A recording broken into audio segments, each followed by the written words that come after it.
The following is a special presentation of Tony Kurre Radio with Dr. Alex Heublein and Dr. Josh Klapow.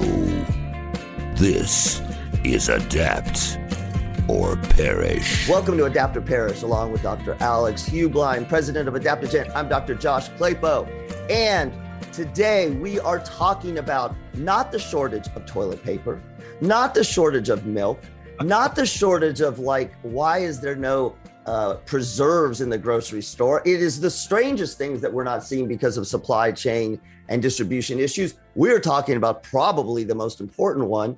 Where the hell are all the damn microchips? Where are they? Where are they, and why are they not here yet? What? Yeah, where are they? It's crazy. They are. Right? Yeah, I think I told you I was in Savannah, Georgia, for Thanksgiving. And where we were staying we were staying in a little place on the waterfront, and I didn't realize that the cargo ships come right past the place. They have all the big containers. And so I started texting all of my friends who were in business, who are waiting on supplies. And I was like, oh, I see. Here, your products, I just saw them go right by. They're going into the Savannah, into the Georgia harbor. And I'll let you know when they come back out. I'm wondering if that's where all the microchips are. No, so talk to me. We're all talking about it. I think a lot of us know, obviously, we know there's microchips in our computers and maybe, our phones and our cars, but educate us a little bit, Alex, just about the shortage. And maybe for those of us who are not quite as adept in this, get it? Adept. Sorry. Just I am naive when it comes to just sort of how pervasive microchips are and the shortage issues. So maybe just do a little bit of didactic for us. Yeah, no, absolutely. And yeah, microchips are in everything. Just everything. Washing machines and refrigerators. Literally almost everything you buy has a microchip in it in some way, shape, or form. Or you're using something that's accessing the cloud, or it's accessing stuff online. That all depends on microprocessors. So we've ended up in a really interesting situation.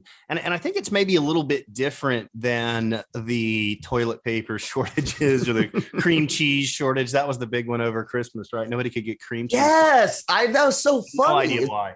And you still can't get, I don't know about you, where you are, we can't get creamer.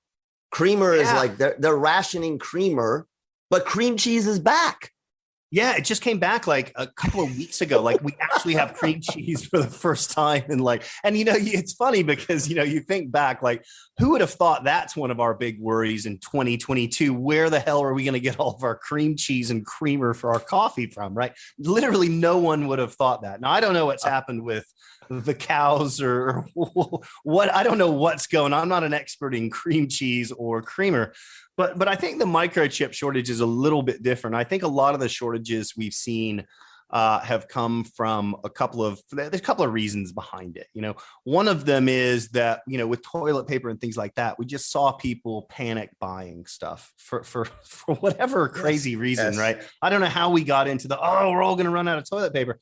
But that one seems to have subsided. But, a lot of that was sort of panic buying, if you will. Okay. Now, most people don't panic buy like big loads of microprocessors. Companies kind of do sometimes. But, I don't think that's necessarily what's the big factor behind the microchip shortage. And nor do I think is it just a pure transportation and distribution problem. A lot of these things are just distribution problems. You got all the cargo ships backed up, offshore waiting to get their turn to unload their stuff and so on and so forth. Microchips are, they're relatively small. You can transport them very relatively easy compared to most products, and they're very high value. So you can stick them on an airplane, fly them somewhere, and it still makes economic sense to do it. Whereas shipping toilet paper in an airplane, that's got to be like the worst possible use of an airplane. Like all your profit would go away if you tried to do air freight with things like toilet paper or cream cheese, right? Or cream cheese, right? Yeah, you'd get killed on that, right? You would just absolutely get murdered on your profit margins. So I think what we've seen over the last couple of years with microprocessors is, one of the challenges that we've seen is just a lot of people started working from home.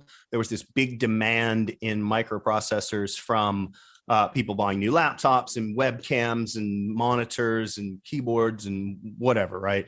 So you saw this big uptick in demand for a lot of things that were microprocessor based in particular. And then I think you've also seen this, at least in the US, you've seen this big home improvement trend where people are remodeling their kitchens and they're building pools in their backyards and everything else. So I think that part of it has been just an uptick in demand, and that's hard to deal with. Now, in a lot of industries, you can deal with an uptick in demand fairly easily. You just make more, right? You just run your factory 24 hours a day instead of the 8 hours a day or whatever you were running your factory on before. But in the world of microprocessors, it's really tough because when you look at the industry, there's sort of two things that strike you. One is that the manufacturing plants, they call them chip fabs, where these microprocessors are manufactured, are extremely expensive to build. I mean, in the tens of billions of dollars to build. Oh, wow. So, okay. I mean, so we're talking like really expensive fabrication plants. And they're full of high technology. They're very, very expensive, and they take years to build. So it's not like you can stand up a factory in 6 months. It's going to be 2 or 3 years before you get your factory built, you get all the equipment into it, and then you have to get your fabrication process, all the kinks ironed out at each particular manufacturing location. It's not like it's cookie cutter and you just, we'll just build another one right here.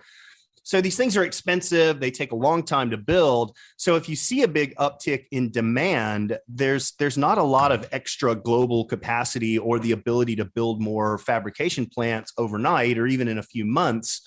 So I think that's part of the issue that we've run into, is that it's a big supply and demand issue rather than a panic buying or sort of distribution / logistics problem. I think it's much more of just straight up supply and demand, and the supply is very constrained because it's hard to add more capacity to the industry. So, well, I guess what you were saying, that we're not going to hoard or backlog or backstock microchips. But I guess I have a hard time with that. Just even the way you were saying, it's, obviously from a storage capacity, they're small. So that's, I understand that. Is there a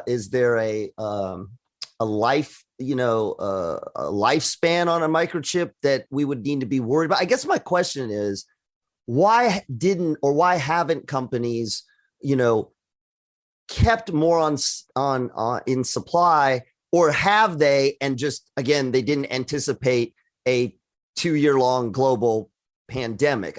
That's what I'm struggling with. Is it that there was no reason to keep it? Is it just in time? We're going to get the supplies. We'll get the microchips. It's not a problem. We couldn't foresee a pandemic coming.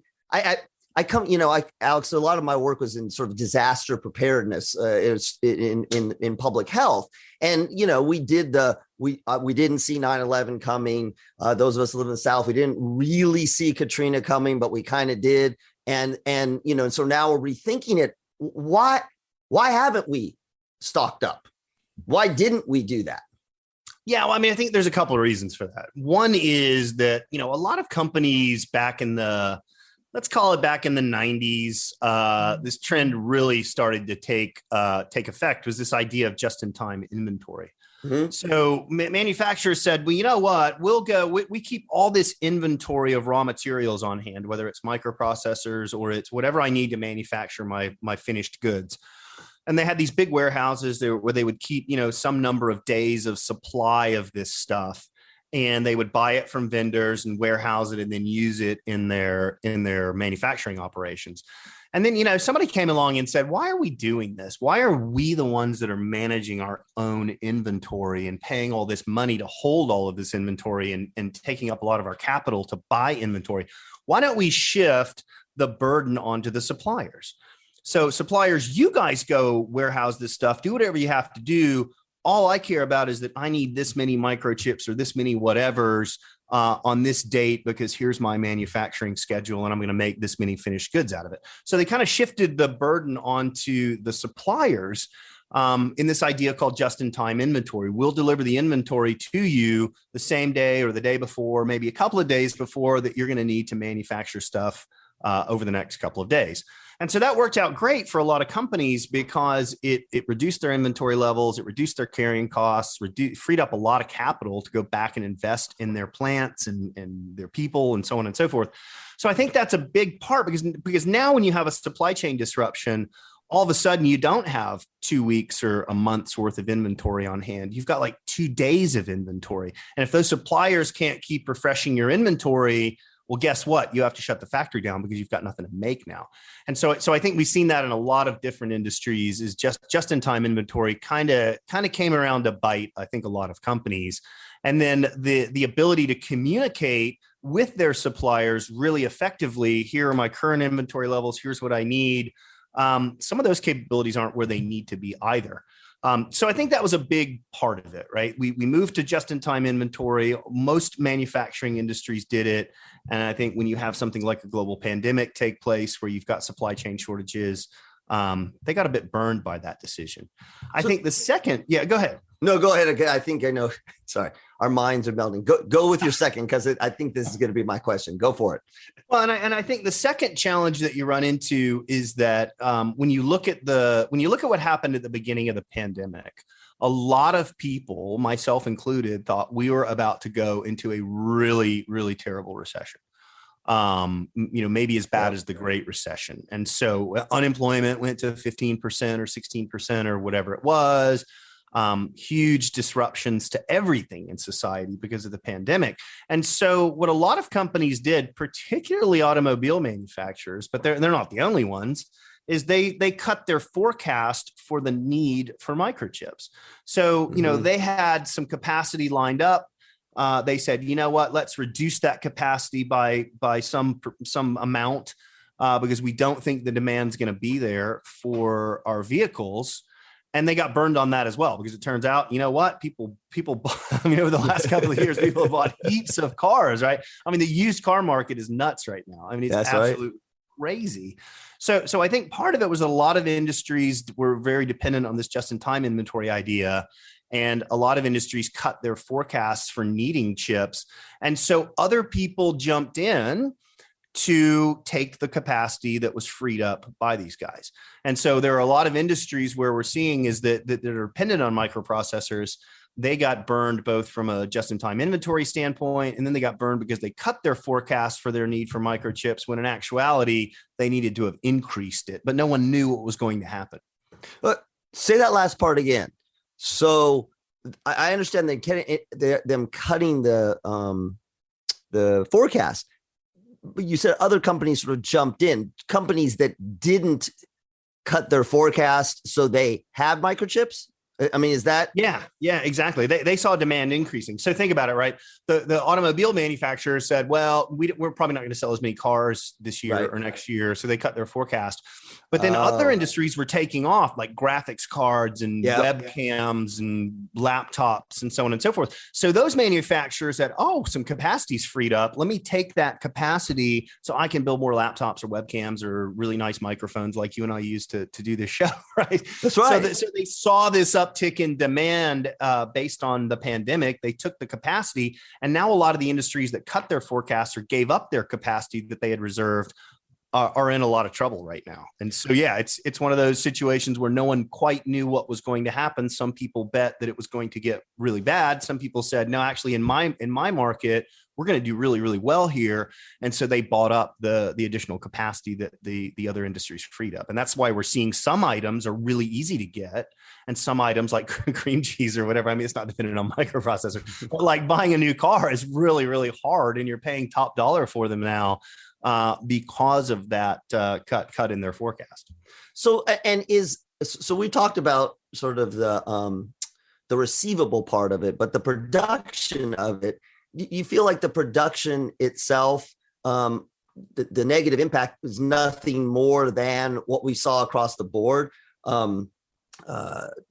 Factory workers getting sick, the production of the microchips, factory workers getting sick, having to close down, factories having to reduce,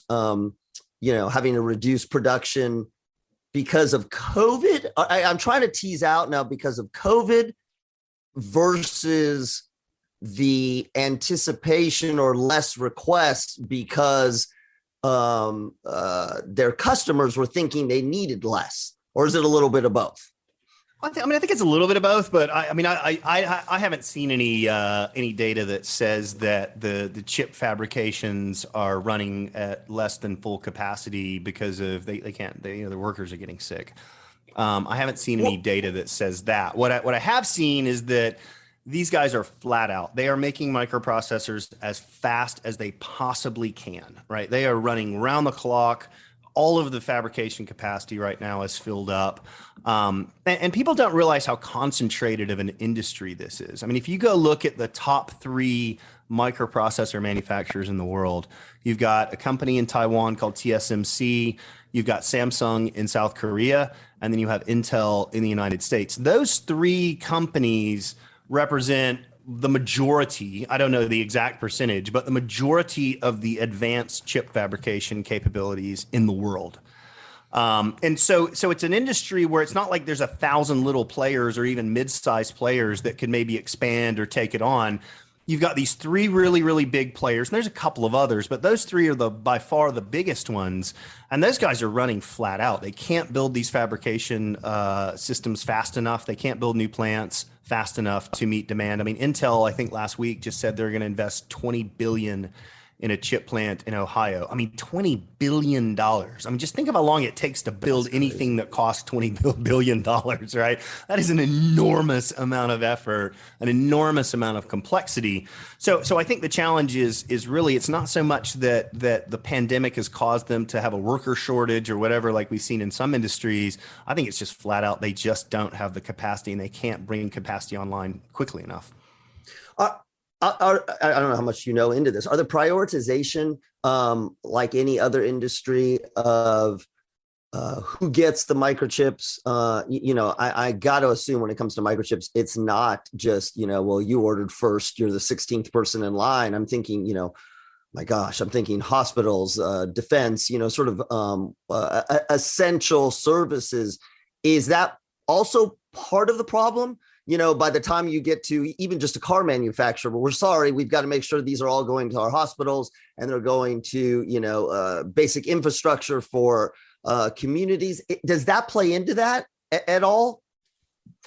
I don't think it might a little bit, but I don't think it plays into it in a huge way. Because, again, if it were like one country, you could say, well, okay, we're going to prioritize the microchips for whatever industries. But when you're dealing with a truly global industry that is owned by companies that are, non-US companies or whatever, right? You've got the Taiwanese, you've got the South Koreans, you've got plants in the US, but then you've got plants in other countries. So I don't think that's really tied it up so much. It's that, if you take a company like Apple, for instance, these guys paid TSMC many billions of dollars years in advance to reserve capacity. So this wasn't a situation like they just, every month they decide, well, we're going to need, 100 million of these or whatever. These guys bought up capacity way, way in advance of their need because they predicted the demand for iPhones and iPads and whatever was going to be really, really high.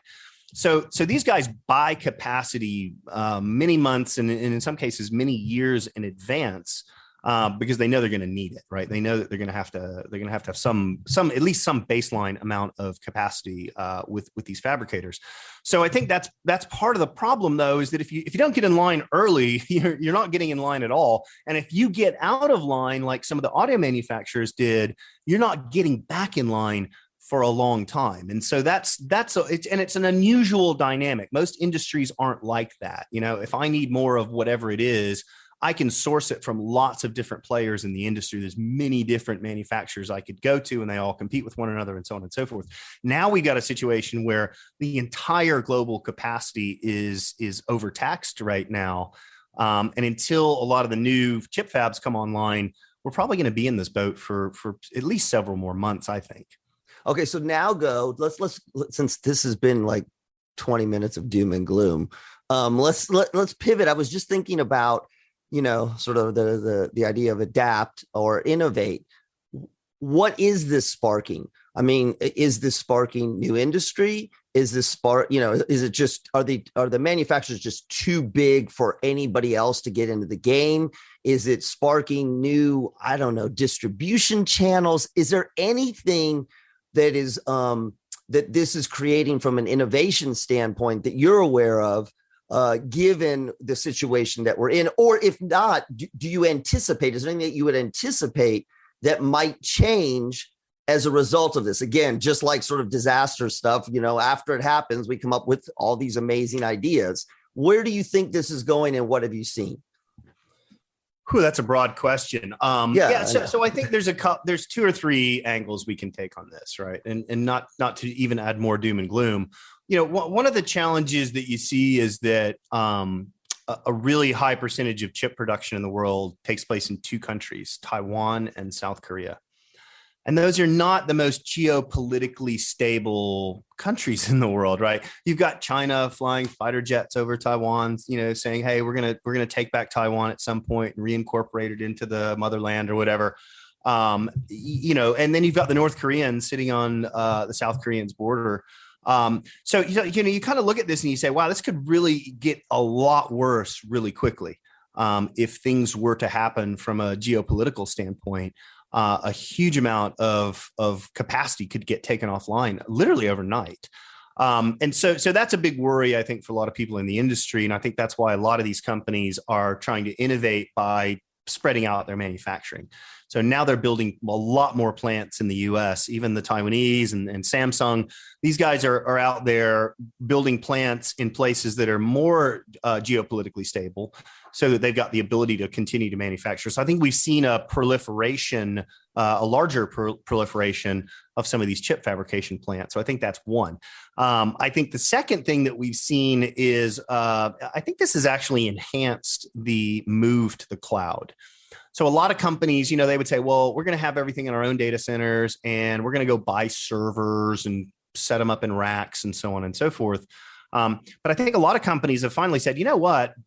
Companies like Google and Microsoft and Amazon, I mean, they have the ability to buy things in just ludicrous quantities. That's right. Right. So they're going to be, they're going to be able to go in line a lot farther ahead of me to be able to procure the stuff that they need to stand up servers in the cloud.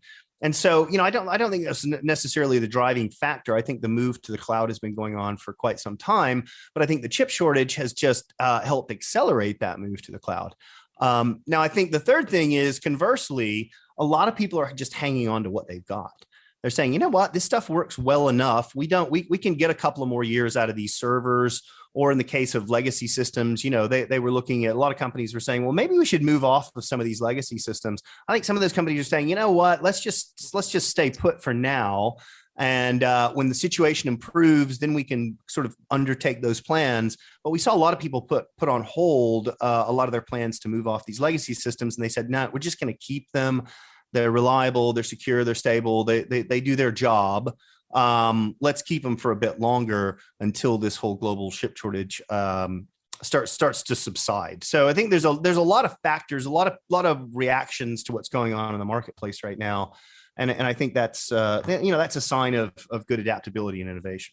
So, okay, so that last statement, I can't help but hang on to that, right? That last statement, that impacts your business. I mean, we've talked about in general, right? Or does it not? Or is sort of software solutions a way to, I don't know if it's bypasses the right idea, but maybe say, okay, look, instead of saying we're going to stick with these legacy systems versus shift one out, is something like an automation extraction type solution and software the way to go? Or is everybody back on hold? I don't think everybody is, but I think we are seeing increased demand for, okay, I'm kind of stuck with these systems for a bit longer. And maybe, some companies are quite happy with that. Some companies are like, well, they're reluctantly saying, okay, we're going to hang on to some of these older systems. So now we need a quick and easy way of integrating those systems better into the modern world. We had plans on replacing a lot of this stuff, but now we're going to have to live with what we have. How do we very rapidly integrate it into these more cloud-oriented environments, so that we can continue to innovate within our business. So we're seeing an uptick in demand for companies that are saying, yeah, I can't replace this stuff right now, but I can actually make it a bit more adaptable. I can make it easier to integrate with, easier to bring into the modern world. So that's where we're kind of seeing a fair bit of demand in that area as well. Let's go one step beyond that one. I was thinking about a microchip demand, and people that I've heard, I needed to order, my stove broke and I had to get a stove and I couldn't get it for 8 months. I needed to get, again, stove, not cream cheese, but I needed to get these things that I literally, I had to figure out some way to either make my old stove work because I couldn't get it. Are you seeing an opportunity, maybe just sort of riffing off what you just said, to fix things or to enhance things in order to buy people time? I want to use the word bootstrapping, but it's like, this is not where you ultimately want to go, but you need to have a competitive advantage right now. And there is a microchip shortage. It's not the solution that you want to go, but it is I don't know what the word is. It's a less expensive than doing nothing, where you may end up losing sales. I mean, is that a place where companies like Adaptigent or software companies come in and say, look, we can keep you competitive at this point? Because if you're not competitive, because you're going to wait, you're going to lose money. And you can't do the full replacement because you can't get to the microchips. I mean, is that the middle ground? Yeah, I think so. I mean, it's really variable by company and by industry. I don't think there's any sort of across the board answer there, but I do think there are a lot of organizations that are saying, you know what, we're going to kind of stand pat for right now on some of the things that we have. I mean, there's an old Police song that's called you beat me to see, we got to incorporate some music into this. I was going. Go ahead. But it's called "When the World is Running Down, You Make the Best of What's Still Around," right? And I think that is a theme that we see in a fair number of companies. That's it.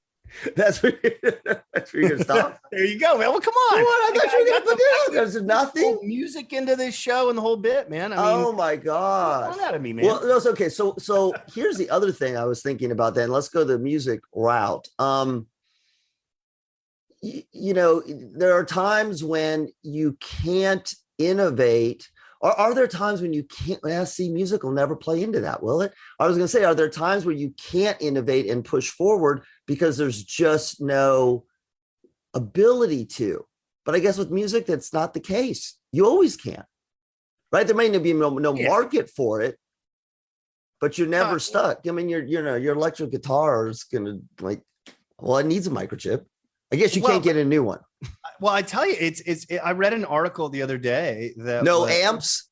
It was one of it was one of the big guitar manufacturers, Gibson or somebody like that, said, we just can't build guitars fast enough. We can't get the raw materials for them fast enough. So there's actually, believe it or not, there's a guitar shortage out there. There's a musical instrument shortage out there. I mean, it's pretty amazing. I mean, I don't think that stops people, but then I think people start to say, you know what, do I really need a new guitar? Is the one I have perfectly good? I can still play on it. So I think it forces people to kind of make a decision on, do I focus on what I want, or can I get by with what I need? Right. The classic Rolling Stones, right? Mm-hmm. Sometimes you get what you want or whatever it is. Right. So you have to, sometimes you have to make that decision. And I think it's caused a lot more people to have to scratch their heads and say, you know what, maybe I will just use what I have for now. And, as this crisis starts to subside, then maybe I'll look at doing something different. Well, because each day, Alex, we really just need to figure out how we're going to fight the good fight, because ultimately that's what it's about, right? Nice Triumph reference there, man. We're peppering them in here at the end of the show. I know, but this is such a this is kind of our last show on social media I thought was kind of mind blowing. But I think this is even more mind-blowing because as much as we've been talking about microchips, it does go back to, cream cheese, because it's the microchips, and the microchips that go into, the